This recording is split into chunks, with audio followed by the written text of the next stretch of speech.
After the Azerbaijan Grand Prix last weekend, the F1 teams have already have to recharge for the next weekend. This race in Canada is on schedule where Ferrari will try to bounce back against Red Bull. Returning to Canada, the race weekend in Canada is back on the F1 calendar after 2 years absent. From 1967, the circuits have been officially on the programme of F1, with Australian track Brabham being the first winner. The GP did not take place in 75, 78, 87, 09, 220 and 221, but otherwise in the motorsport class came to Montreal every year to then compete a weekend. Lewis Hamilton was a frequent winner of this race weekend in his career. For example, he managed to win no less than 7 times. He also managed to do so in 2019 when the race took place for the last time. The Britain Plus finished ahead of both Sebastian Vettel and Charles Leclerc, who were both for Ferrari in time, not in controversial circumstances, while Max Verstappen was 5th. Up until 1977, Formula 1 racing in Canada took place annually near Toronto, which moved it to Montreal. Circuit Gilles Villeneuve was the first winner of the GP in 78, so from 82 the circuit bears its name. He is still the only Canadian Formula 1 driver to win the top prize here. The track is over 4.3 kilometres long and has some remarkable aspects, including the wall that can be found on the last chicane before the start finish. The track also has a long straight at 6.3 and a number of interesting chicanes that still inspire the drivers. It's just been so long since we've been at the Circuit of Montreal. I'm so excited to see it back because, for me, it's definitely one of the best circuits on the calendar. But anyway, moving on to F1 this year, the battle between Red Bull and Ferrari continued in Azerbaijan. Once again, it's Ferrari with Charles Leclerc who took pole, but once again, the Monegasque was unable to finish the race winning. Already in the first corner, he had to leave behind Sergio Perez. Painfully for Ferrari, it had to deal with Carlos Sainz's retirement early on, so all arrows were focused on Leclerc. The latter driver also had little luck in Baku and had to drop out after problems with his car. Verstappen and Perez, who finished first and second respectively, consequently lost further in a World Championship. The drivers seemed to be affected by precipitation during the free practice and qualifying sessions.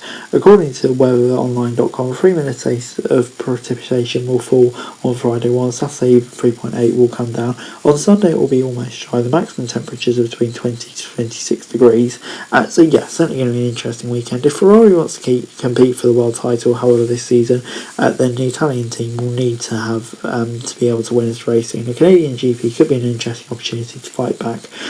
Red Bull, on the other hand, is in better shape than its competitor and will therefore work hard to further increase the difference in the rankings. In doing so, the precipitation could work in the Austrian formation favour and bring Verstappen closer to victory again. Although it is only a 9th race of the season, 6 prior to the weekend high, with 14 races still to go, Red Bull and Ferrari know all too well what is at stake, although the Australians will be in the calmer state. Just moving on, before I go on to the predictions and stuff like that, just the timetable in the UK, because it is an evening racing. I haven't had this for a few years. On Friday, FP1 7 till 8, and then second practice is 10 till 11, so a late one. And then on Saturday, it's basically an hour earlier. FP3 6 till 7, and qualifying 9 till 10. The race starts at 7 o'clock. Some evening Formula 1 action in the UK. Who doesn't love that? And moving on then to the press conferences on Friday, the main talking point throughout the paddock seems to be the porpoising technical directive that the FIA released, basically saying that a car can't have above a certain amount of porpoising, kind of in simple terms is what it means.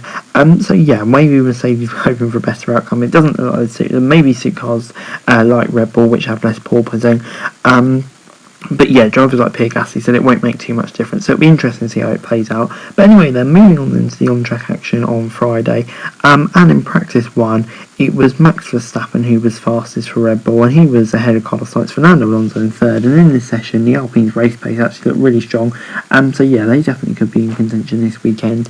Red Bull coming straight out of the blocks, fast and looking really good. Charles Leclerc down in 5th, and obviously he's got an engine penalty, that will affect him big time this weekend, really. Very strong side for Red Bull, but not much you can read into FP1, obviously.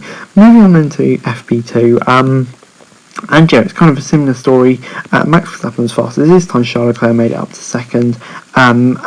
You had Sainz 3rd, Perez all the way down 11th, but then you had drivers like Vettel in 4th, Alonso in 5th. Both those cars looking really, really strong this weekend, especially Aston Martin. once again, it's a good session for Red Bull. They're looking good this weekend, especially with Leclerc likely starting at the back.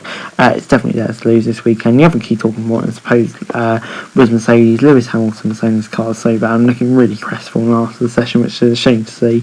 But yeah, it just looks like what Mercedes have for the rest of the season, which is obviously unfortunate. And before I go my predictions for the weekend, and yeah, this is an intriguing one because it's a street circuit like Baku, some fast bits, some slower bits as well, but not as slow as Baku. So yeah, it's an intriguing weekend. And yeah, the pole, I think it's going to be Leclerc again. He's just been brilliant in qualifying recently. But yeah, there are rumours he will take grid penalties. So I'm going to say Leclerc will be on pole, but Verstappen will actually start on the front. And yeah, he'll go on to win the race. Perez in second and Sainz in third. Yeah, I feel like the Red Bull will be faster in race trim. And at the moment, Perez is just performing a step ahead of Sainz. It's not something I expect to say at the beginning of the season, but yeah, it's just been the case so far. And yeah, Sainz needs to find some form. Maybe with Leclerc an engine penalty, him being the lead of Ferrari can be the opportunity to do so. But anyway, guys, that's the video. Thanks very much for watching. So like, yes, go, learn subscribe down below, follow to thanks for daily F1 news, and subscribe to the channel. Subscribe, and I would greatly appreciated. Thanks very much for watching. Peace.